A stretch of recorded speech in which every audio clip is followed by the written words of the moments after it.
والصلاة والسلام على سيد الأنبياء خاتم النبيين وعلى آله وأصحابه وأتباعه إلى يوم الدين.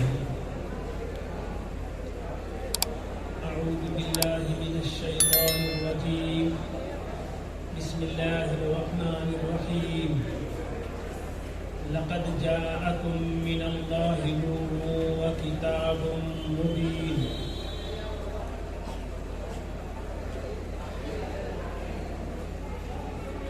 صدر محترم، معزز علماء، عزیز طلباء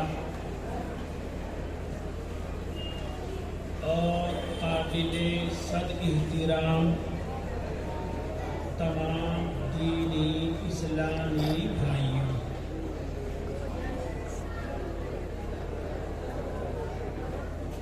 سب سے پہلے اس جامعہ عربیہ تعلیم الدین کو اس کے منیجر، سیکریٹری، اراکین، صدر المدرسین، شیخ الحدیث اور دیگر تمام اساتذہ کو اور طلباء کو میں صد مبارکبادی کا مستحق سمجھتا ہوں، اور ہماری طرف سے اور تمام حاضرین کی طرف سے اللہ پاک ان سب کو بہترین جزا اور صلہ عطا کرے کہ انہوں نے یہ مبارک مجلس اور یہ مبارک جلسہ منعقد کیا، اس کا انتظام کیا اور ہمیں اس بات کا موقع دیا کہ ہم ایک ہی مجلس میں قرآن کریم حفظ کرنے والے، ایک ہی نشست میں پورا قرآن سنا دینے والے طلباء کی تلاوت بھی سنیں اور قرآن کریم کو اس کے حروف کے مخارج اور تمام صفات کی رعایت کے ساتھ حضر پڑھنے والے طلباء کا لحن داؤدی میں قرآن پاک بھی سنیں، اور اخیر میں ایک پربہار اور پرسوز ترانہ بھی سنیں، اور ساتھ ساتھ ختامہ مسک کے طور پہ صحیح البخاری کے آخری باب اور آخری حدیث کی قرأت بھی سنیں۔ یہ ساری سعادتیں ایک مجلس میں ہمیں جن حضرات نے فراہم کی ہیں، ہم سب ان کو ان کا شکر گزار ہونا چاہیے، تو ہم ان کا شکر ادا کرتے ہیں، شکریہ ادا کرتے ہیں۔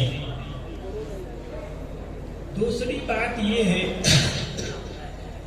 کہ خطاب میں اور ختم بخاری کے محفل میں، جس میں دور حدیث کے طلباء بھی ہوتے ہیں، دوسرے ابتدائی درجات کے طلباء بھی ہوتے ہیں اور عام مسلمان بھی ہوتے ہیں، اس خطاب میں کچھ یہ سب کچھ ہوتا ہے، اس لیے کہ مخاطبین ہر طرح کے ہیں، اس لیے بات کچھ خاص سی بھی ہوگی، بہت سے عام سی بھی ہوگی۔ امام بخاری رحمۃ اللہ علیہ کی ایک عادت شریفہ یہ ہے کہ جب اپنی کتاب میں کوئی بڑا عنوان، جسے کتاب کہا جاتا ہے، یا کوئی چھوٹا عنوان جسے باب کہا جاتا ہے، وہ کوئی کتاب یا باب جب شروع کرتے ہیں اس باب سے متعلق اگر کوئی آیت کریمہ ہوتی ہے، اسی آیت کریمہ کو عنوان میں سب سے پہلے ذکر کرتے ہیں، اور اس کے بعد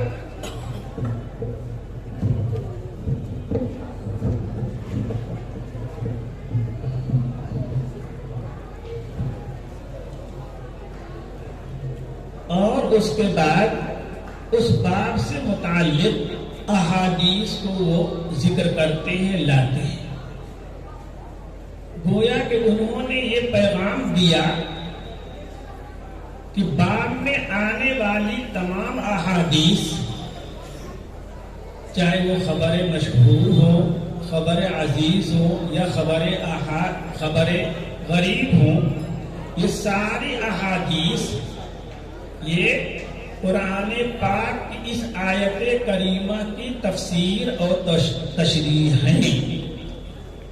اسی کو قرآن کریم نے کہا ہے لَقَدْ جَاءَكُم مِّنَ اللَّهِ نُورٌ وَكِتَابٌ مُبِينٌ، کہ تمہارے پاس اللہ کی طرف سے دو چیزیں آئی ہیں، ایک کتاب مبین آئی ہے اور ایک نور عظیم آیا ہے۔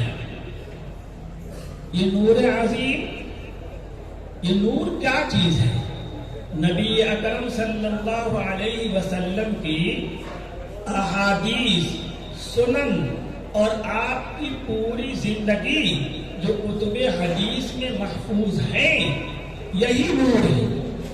اور اسی احادیث کی روشنی میں قرآن کو اگر دیکھا جائے گا تو قرآن کتاب مبین ہے، اس میں ہدایت کی ساری باتیں واضح طور پہ دکھائی دیں گی، اور اس نور سے کو ہٹا کر کے اپنی عقل کے بل بوتے پہ، اپنی خرد کے بل بوتے پہ اس کتاب کو اگر کوئی دیکھنا چاہے گا تو دیکھے گا نہیں، اور دیکھے گا تو الٹا سیدھا دیکھے گا۔ اس لیے قرآن کریم کو مبین، اسی قرآن کریم مبین ہے، لیکن احادیث کی روشنی میں مبین ہے۔ وہ احادیث سے ہٹ کر، سیرت نبی صلی اللہ علیہ وسلم سے ہٹ کر، آپ کے افعال، اقوال، تقریرات سے ہٹ کر اگر قرآن کریم سمجھنا کوئی چاہے تو محالستو جنونستو جنون۔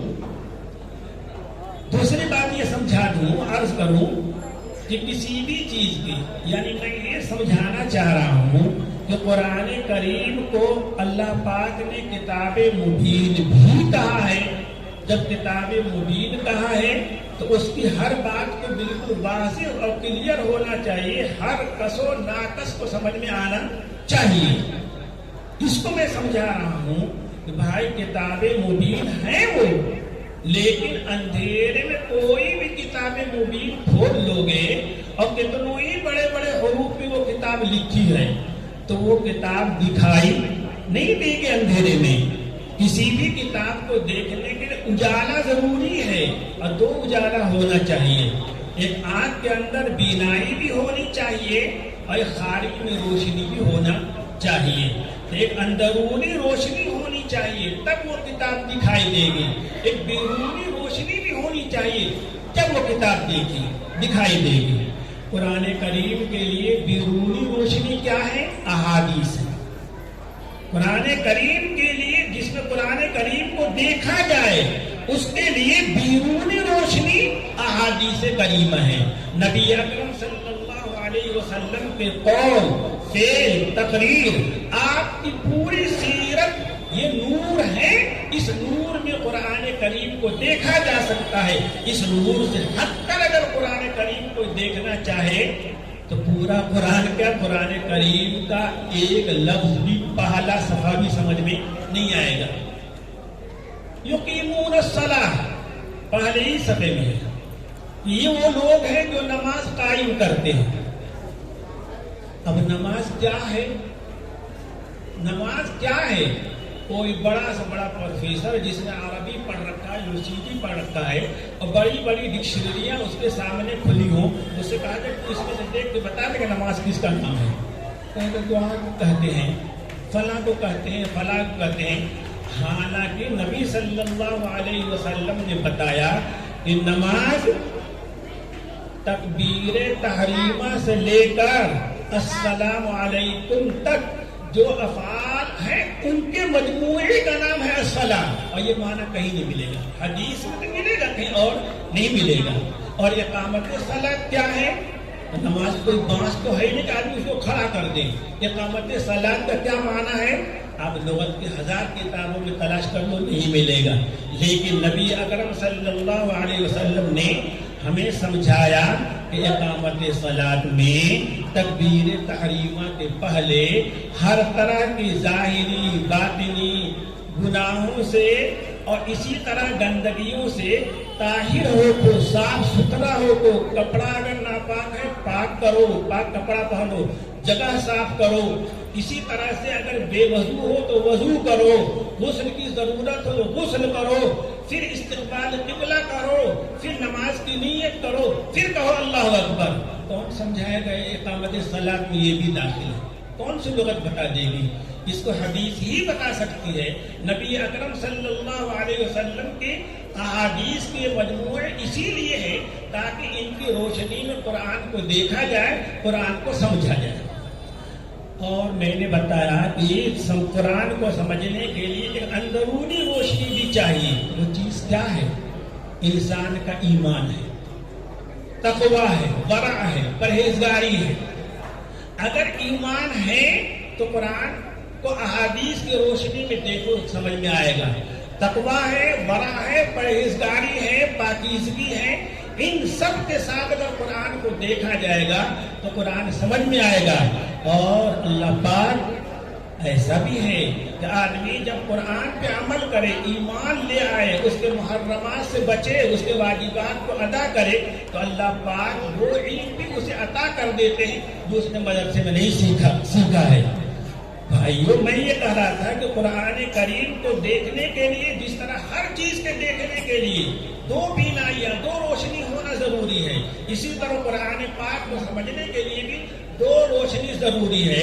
ایک خارجی روشنی جس کا نام احادیث ہے، ایک داخلی روشنی جس کا نام ایمان و تقویٰ ہے. تو جس کے اندر ایمان ہے، تقویٰ ہے، اندرونی روشنی، وہ قرآن کی روشنی میں احادیث کو دیکھے گا، قرآن کو دیکھے گا. احادیث کی روشنی میں قرآن کو دیکھا گا تو قرآن اس کو صحیح طور پر دکھائی دے گا، سمجھ میں آئے گا. اور ان دونوں روشنیوں سے ہٹ کر اگر قرآن کوئی دیکھنا چاہے گا، یضل بہ کثیرا ویہدی بہ کثیرا، اسی قرآن کے ذریعے کو راہ سے بھٹک بھی جاتے ہیں. تو یہ دو باتیں ہیں. دوسری چیز میں یہ تو بات نہیں ہوئی کہ امام بخاری رحمۃ اللہ علیہ کی عادت شریفہ یہ ہے کہ باب کا جب کوئی عنوان قائم کرتے ہیں تو وہ آیت کریمہ کو عنوان بناتے ہیں، اسی کو روشنی میں، اسی کے ضمن میں احادیث کو ذکر کرتے ہیں، بتانے کے لیے، سمجھانے کے لیے کہ قرآن کو احادیث کے روشنی ہی میں سمجھا جا سکتا ہے. ظاہر شروع سے لے کر اب تک کتاب ایمان فلاں فلاں یہ سب تھا کہ ان روشنیوں میں ایمان ہے، یہ اعتصام بالکتاب ہے، یہ اعتصام بالسنہ ہے، توحید ہے، یہ سارے اندرونی روشنیاں ہیں. ان روشنیوں کے بغیر قرآن سمجھ میں نہیں آ سکتا. ان دونوں چیزوں کا ہونا ضروری ہے. کیا؟ احادیث کے واضح، احادیث کے ذخیرہ، احادیث کے نظر ہونا بھی ضروری ہے قرآن سمجھنے کے لیے، اور اسی کو روشنی میں قرآن سمجھنے کی کوشش کرنا. اور ایمان کے اندر ہونا چاہیے، تقویٰ ہونا چاہیے، اور صلاحیت کے ساتھ صلاح بھی ہونا چاہیے. دوسری بات ہے اس میں باری تعالیٰ کا یہ آیت کریمہ یہ ہے وَنَضَعُ الْمَوَازِينَ الْقِسْطَ لِيَوْمِ الْقِيَامَةِ، قیامت کے دن ہم انصاف کے ترازو قائم کریں گے، انصاف کے ترازو رکھیں گے.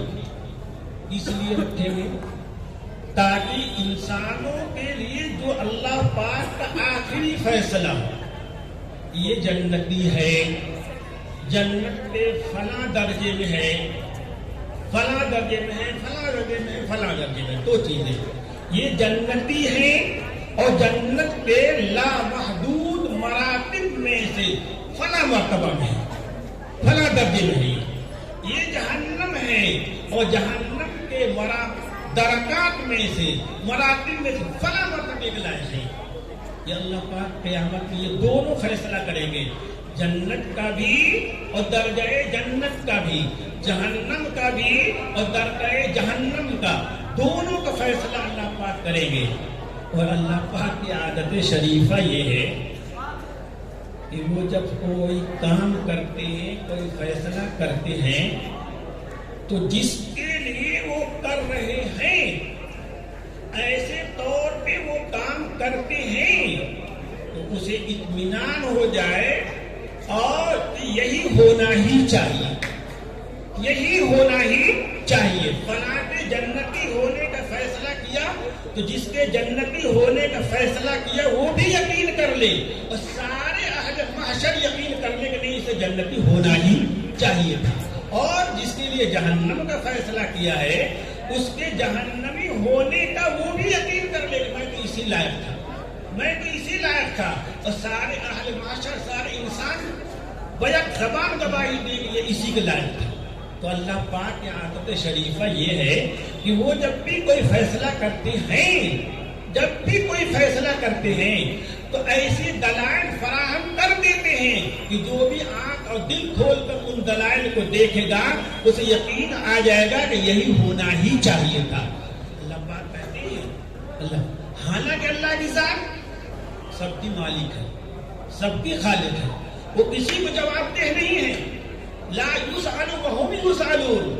اللہ اپنے کسی فعل کے بارے میں کوئی اسے سوال نہیں کیا جا سکتا، اور اللہ کے ماں سوا جتنی مخلوقات ہیں ہر ایک سے اس کے عمل کے بارے میں پوچھا جائے گا، پوچھا جائے گا. سائل المسئول اللہ کی ذات نہیں ہے، اس سے کسی فعل کے بارے میں پوچھا نہیں جا سکتا.